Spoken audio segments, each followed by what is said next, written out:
Bonjour à tous, je nous salue dans le beau et précieux nom de notre Seigneur Jésus-Christ. Aujourd'hui, nous allons partager la parole de Dieu dans le livre de Jean au chapitre 3, verset 16. La Bible dit « Dieu a tant aimé le monde qu'il a donné son Fils unique, afin que quiconque croit en lui ne périsse point, mais qu'il ait la vie éternelle. » Que Dieu bénisse sa parole. Et nous allons un peu parler de la mission de Jésus-Christ. Pourquoi est-ce que Dieu a envoyé son Fils? Et Jean 3 nous répond à cette question. Jean 3 nous dit que Dieu a aimé le monde. Il a tant aimé qu'il a donné son Fils unique afin que nous puissions avoir la vie éternelle. Ça veut dire que Jésus-Christ est venu dans le monde afin que nous puissions avoir la vie éternelle. Mais qui doit avoir cette vie éternelle? La vie éternelle, c'est quoi? La vie éternelle, c'est la vie de Dieu. C'est la vie avec Dieu. Quand on dit la vie éternelle, ça veut dire une vie qui ne finit pas. Une vie qui n'a point de fin. Une vie qui ne connaît pas la fin. Une vie qui vit de génération en génération. La vie éternelle, c'est vivre même après la mort physique. La vie éternelle, c'est vivre avec Dieu pour toujours. C'est ça la vie éternelle. Et la raison pour laquelle Christ est venu dans le monde, Dieu a envoyé son Fils, c'est parce que tout homme puisse avoir cette vie-là, la vie de Dieu, la vie avec Dieu. Que ce soit sur le terre, dans ce monde présent, que ce soit dans le monde à venir, juste après la mort, ou encore après l'enlèvement de l'Église, à l'avènement de notre Seigneur Jésus-Christ. Amen. Et lorsque la Bible nous dit « Dieu a tant aimé le monde ici, c'est qui? Le monde ici, c'est tout homme.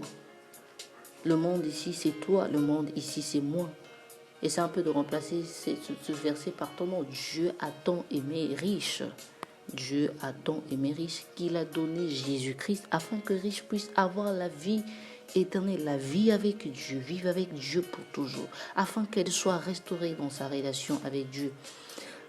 Christ est venu pour que tout homme, toi et moi, puissions avoir la vie avec Dieu. Souvenez-vous que lorsque Adam a péché, Dieu a chassé Adam. Et la Bible nous dira que tous son péché sont privés de la gloire de Dieu.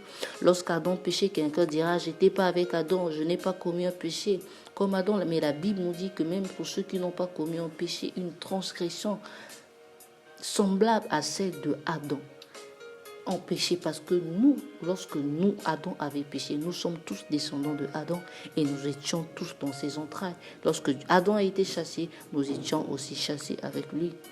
Mais il a fallu que Dieu puisse restaurer sa relation avec l'homme. Mais la seule solution, c'était ça. Il fallait qu'il donne son Fils. Donc Jésus-Christ est venu pour restaurer la place que l'homme avait perdue auprès de Dieu. Ainsi, j'aimerais dire à quelqu'un, lorsque la Bible nous dit de Dieu a tant aimé, ça veut dire un amour qui est grand, un amour qui est immense, un amour qui est inconditionnel, un amour qui est désintéressé. Je ne sais pas comment est-ce que les hommes t'aiment dans ce monde. Je ne sais pas à cause de quoi les hommes t'aiment. Mais il y a quelqu'un qui t'aime au-delà de tout ce que tu peux avoir. Il y a quelqu'un qui t'aime au-delà de tout ce que tu peux être. Il y a quelqu'un qui t'aime tel que tu es. Même lorsque les hommes t'aiment avec une condition, Dieu nous aime d'un amour inconditionnel. Cela ne dépend ni de notre beauté, ni de notre intelligence, ni de ce que nous sommes, ni de ce que nous avons. Mais Dieu nous aime tel que nous sommes. Dieu nous aime, il veut nous délivrer de notre vie de péché. Dieu nous aime, par son Fils, il peut pardonner nos péchés. Ainsi, j'aimerais dire à quelqu'un ce soir, si tu n'as pas encore donné ta vie au Seigneur, aujourd'hui, il est possible que tu donnes ta vie au Seigneur. Parce que Dieu, lorsque quelqu'un donne sa vie au Seigneur, il a la vie éternelle. Jésus-Christ lui donne sa justice. Parce qu'à la croix de Golgotha, lorsque Christ est mort à la croix, il a pris ton péché sur lui. Il a pris tes fardeaux sur lui. Et il t'a donné ta justice, sa justice.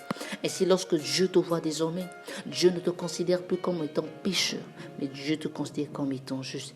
Ainsi, j'aimerais dire, si tu veux donner ta vie au Seigneur, dis avec moi, Seigneur Jésus, j'ai entendu parler de toi en ce jour. Je veux te donner ma vie, te recevoir dans ma vie comme Seigneur et Sauveur.